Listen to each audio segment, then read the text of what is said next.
வணக்கம். ஆர்சிபில 2 மாற்றங்கள் ஃபேன்ஸ் எதிர்பார்க்கறாங்க. அட் தி சேம் டைம் மேனேஜ்மென்ட்டும் இந்த மாரியான ஒரு டிசிஷனுக்காக தான் வெயிட் பண்ணிட்டு இருந்தாங்கன்னு சொல்லியாகணும். அந்த 2 மாற்றங்கள் என்ன? உண்மையாலுமே இந்த 2 பிளேயர்ஸ்க்கு வாய்ப்பு கிடைக்க போகுதா அப்படிங்கறத எல்லாத்தையும் கம்ப்ளீட்டா பார்க்கலாம். அதுக்கு முன்னாடி ஒரு சேனல் போறீங்கன்னா மறக்காம சப்ஸ்கிரைப் பண்ணி சப்போர்ட் பண்ணுங்க. அப்பதான் வீடியோ எல்லாமே வந்து சேரும். சரி வாங்க வீடியோக்குள்ள போலாம். சோ நம்ம சேனலை பொறுத்த வரைக்கும் 2-3 நாளா ஏகப்பட்ட கமெண்ட்ஸ் வந்துட்டு இருந்துச்சு. ப்ரோ ஜேக்கப் பெத்தலிங்க, ப்ரோ ரொமேனியோ செப்போடிங்க அப்படிங்கிற மாதிரி 2 பேருமே க்ரூஷியல் பிளேயர்ஸ் அதுல மாற்றம் கிடையாது. இருந்தாலுமே 11ல இடம் அப்படிங்கிறது எங்க தேடி பார்த்தாலும் கிடைக்கல. சோ நிறைய பேர் படிக்கல் மேல திரும்பி இருந்தாங்க. அவர் பெருசா பெர்ஃபார்ம் பண்றது கிடையாது, அவருக்கு பல ரிப்ளேஸ்மெண்ட் வேணும்னு சொல்லிட்டு. பட் இருந்தாலும் படிக்கல் இம்பார்ட்டன்டான ஒரு பிளேயர். அவர் வந்துட்டு இப்போதைக்கு ஒரு 2-3 மேட்ச் அவரை பார்ப்பாங்க. அப்பவும் போரா இருந்தது அப்படின்னா சோ யங்ஸ்டருக்கு ஒரு சான்ஸ் கொடுப்பாங்க. மற்றபடி படிக்கல் ஆடிதான் அவர் மாற்றம் கிடையாது.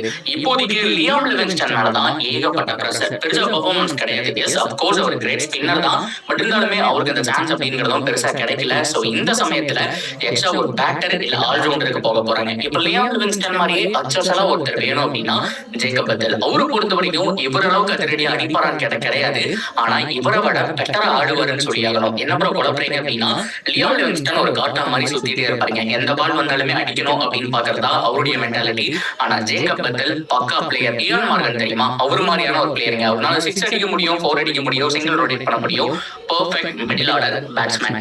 இருப்பினும் அவர் அவ்வளவு பெரிய ஃபார்ம்ல இல்ல. லாஸ்ட் ஒரு 2 மந்த்தா நம்ம பார்த்தோம் அப்படின்னா இங்கிலாந்து டூர் வந்தப்பவும் சரி, அதுக்கு முன்னாடியே சரி அவ்வளவு பெரிய ஃபார்ம்ல இல்ல. பட் இருந்தாலும் T20 கிரிக்கெட் ஆடும்போது செம ஃபார்ம்ல இருந்தக்கூடிய ஒரு பேட்ஸ்மேன் தான். பட் இருந்தாலுமே ஃபில் சால்ட் இந்த ஃபார்ம்ல இல்ல. ஆனா அவர் ப்ரூவ் பண்ணலையா? இந்த மாதிரி நிறைய பேர் வந்துட்டு நம்ம எடுத்துக்காட்டா சொல்லிக்கிட்டு போயிட்டே இருக்கலாம். சோ அந்த வகையில ஜேக்கப் பெத்தலுக்கு இப்போ ஒரு சான்ஸ் கிடைக்கணும். இதெல்லாம் தாண்டி மறக்க வேணாம், பெட்டரா ஸ்பின் போர்டு வரீங்க. லியாம் லிவிங்ஸ்டன் மாதிரியே உங்களுக்கு இடையில ட்ராக் நல்லா திரும்புது, சுயா சர்மா நல்லா பண்றாரு. அந்த சமயத்துல நமக்கு ஒரு ஸ்பின்னர் வேணும் அப்படின்னா எக்ஸா இவரை கூட யூஸ் பண்ணிக்கலாம். நல்ல ஒரு ஆப்ஷன் தான். சோ லியாம் லிவிங்ஸ்டன் அடுத்த மேட்ச் இல்ல அப்படின்னா அவருக்கு பதிலா இவர் இருக்கிறதுக்கான சான்ஸ் தான் ஹைலி பாசிபிள். உண்மையாலுமே ப்ராமிசிங்கான ஒரு பேட்ஸ்மேன். இப்போதைக்கு ஆர்சிபில டக்கு டக்குன்னு விக்கெட் போகிறத நம்மளால பார்க்க முடியாது. விராட்டோ ஃபில் சால்ட்டோ பெருசா அடிக்க முடியாம அவுட் ஆயிட்டா படிக்கல் மேல பிரஷர் விழுகுது.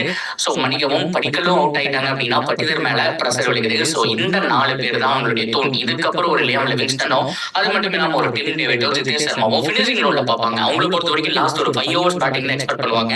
அதுக்கு முன்னாடியே வந்தா அவங்க கட்ட போட்டு ஆடுறதா சுத்துறதான்னு தெரியாம அவுட் ஆயிடுவாங்க. சோ நடுவுல ஒரு சூப்பரா ரொட்டேட் பண்ணக்கூடிய ஒரு பேட்ஸ்மேன் வேணும் அப்படின்னா Jacob Bethell one of the best ஆப்ஷனா இருப்பாரு. அதுல மாற்றம் கிடையாதுங்க. சோ இது போக இன்னொரு ஆப்ஷன் எங்களுக்கு நாங்க ஃபாஸ்ட் பவுலிங் பக்கம் போறோம், ஃபாஸ்ட் பவுலிங் ஆல்ரவுண்டர் வேணும் அப்படின்னா ரொமேனியோ செப்போர்ட் எடுத்துட்டு வரலாம். சோ அவரை பொறுத்த வரைக்கும் பயங்கரமான ஹிட்டர் தான். சோ டீம்ல ஆல்ரெடி நிறைய ஹிட்டர்ஸ் வச்சிருக்காங்க. அட் தி சேம் டைம் மொமெண்டமா விடக்கூடாது அப்படின்னு நினைச்சாங்கன்னா ரொமேனியோ செப்போர்ட்